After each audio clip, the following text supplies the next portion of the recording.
কলকাতা বিশ্ববিদ্যালয় BA fourth সেমিস্টারের সকল ছাত্রছাত্রী, তোমাদের যাদের বেঙ্গলি এলসিসি 2-1 অর্থাৎ তোমাদের যে আবশ্যিক বাংলা বা কম্পালসারি পেপারটি রয়েছে, তোমাদের সেই সাবজেক্টের ওপর থেকে একেবারে শেষ মুহূর্তে একটি বড় 5 নম্বরের প্রশ্নের উত্তর নিয়ে আলোচনা করব।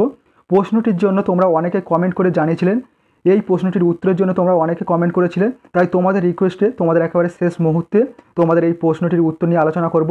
তোমরা অবশ্যই এই ভিডিওটি দেখে গেলে অবশ্যই তোমরা উপকৃত হবে। দেখো, প্রশ্নটি ছিল কাকদর সদা নম্র শির, কিন্তু তারে পোহরায়ে যদি কেহ উদ্দফনা ফণিদংশে পোহার কে, হায় নাথ নিজ কর্মফলে মজালে রাক্ষসকুলে মজিলা আপনি, প্রসঙ্গ উল্লেখ করে উদ্ধৃতাংশটির তাৎপর্য লেখো। প্রশ্নটি তোমাদের 2022 সালে এসেছিল, খুবই গুরুত্বপূর্ণ একটি প্রশ্ন। তোমরা অনেকে রিকোয়েস্ট করেছিলে এই প্রশ্নটির উত্তরের জন্য, তাই আজকের এই ভিডিওটিতে তোমাদের সম্পূর্ণ প্রশ্নের উত্তরটি নিয়ে আলোচনা করব। তাই অবশ্যই সম্পূর্ণ ভিডিওটি তোমরা দেখবে এবং এই প্রশ্নের উত্তরটি অবশ্যই তোমরা ভালোভাবে প্র্যাকটিস করে যেও এবং এই ভিডিওটি অবশ্যই তোমাদের বন্ধুদের কাছে শেয়ার করে দিও। অবশ্যই তোমরা উপকৃত হবে। চলো তোমরা প্রশ্নপত্রের উত্তরটি দেখে নাও। দেখো, তোমরা প্রশ্নের উত্তরটি দেখে নাও।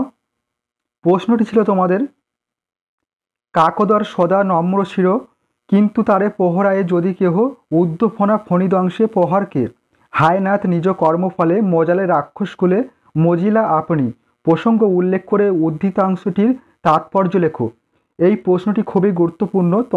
তোমরা অনেকেই এই প্রশ্নটি কমেন্ট করে জানিয়েছিলে উত্তরটির জন্য। তোমাদের 2022 সালে এই প্রশ্নটি এসেছিল, তাই বলবো অবশ্যই তোমরা পরীক্ষায় যাওয়ার আগে এই প্রশ্নটি একবার দেখে যেও, অবশ্যই তোমরা উপকৃত হবে। দেখো, উত্তরটি দেখে নাও। উত্তরে প্রথম পয়েন্ট বলা হয়েছে প্রসঙ্গ। মেঘনাদবধ কাব্যের প্রথম স্বর্গের নির্বাচিত এই অংশে রাবণ চিত্রাঙ্গদাকে পুত্রশোক ভোলার জন্য সান্ত্বনা দিলে সেই সান্ত্বনার প্রত্যুত্তরে চিত্রাঙ্গদা এই উক্তিটি করেছেন। আলোচনা বলা হয়েছে, বীরবাহুর মৃত্যুর পর সঙ্গীদের নিয়ে চিত্রাঙ্গদা আলুথালু বেশে সভাতলে প্রবেশ করার পর ক্রন্দনরতা স্ত্রীকে রাবণ সান্ত্বনা জানিয়ে বলেছেন, দেশ রক্ষার জন্য যে বীরপুত্র প্রাণ বিসর্জন দিয়েছেন তার জন্য চিত্রাঙ্গদার শোক না করে গৌরববোধ করা উচিত। প্রত্যুত্তরে চিত্রাঙ্গদা জানিয়েছেন, দেশের শত্রুকে ধ্বংস করতে যে পুত্র জীবনদান করেছে তার জন্য তিনি নিশ্চিত গর্ববোধ করেন, কিন্তু লঙ্কার যুদ্ধের কারণ তো ভিন্ন। রামচন্দ্র সরজুর তীর থেকে লঙ্কায় জয় করার উদ্দেশ্য নিয়ে আসেনি। চিত্রাঙ্গদা বলেছেন, রাবণের নিজের দোষের জন্য রাবণ নিজেকে এবং রাক্ষস বংশকে ধ্বংস করতে বসেছেন। চিত্রাঙ্গদা রামচন্দ্রকে দেশের শত্রু বলে ভাবেননি। রাবণ যে রামচন্দ্রের স্ত্রী সীতাকেও অপহরণ করে এনেছেন, সেই অপহৃতা স্ত্রীকে উদ্ধারের জন্য সমুদ্রপথে এখানে রামচন্দ্র সমুদ্র পথে এসে লঙ্কা আক্রমণ করেছেন। এখানে সমুদ্রটি লেখা হয়নি, এখানে হবে সমুদ্র পথে এসে লঙ্কাকে আক্রমণ করেছেন। চিত্রাঙ্গদা জানিয়েছেন, ক্ষুদ্র নর রামের চাঁদ ধরার ইচ্ছা কখনো হয়নি। রাবণের চরম অপরাধ বোধেই রামচন্দ্রকে লঙ্কা আক্রমণ করতে বাধ্য করেছে।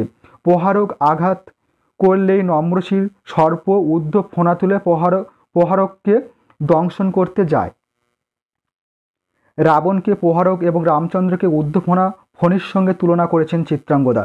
রাবণ রামের চরম ক্ষতি সাধন করে তাকে চরম শত্রুতে পরিণত করেছে। নিজ কর্মফল বলতে সীতাহরণ কর্মকে বুঝিয়েছেন, এজন্য রাক্ষসকুলের সর্বনাশ।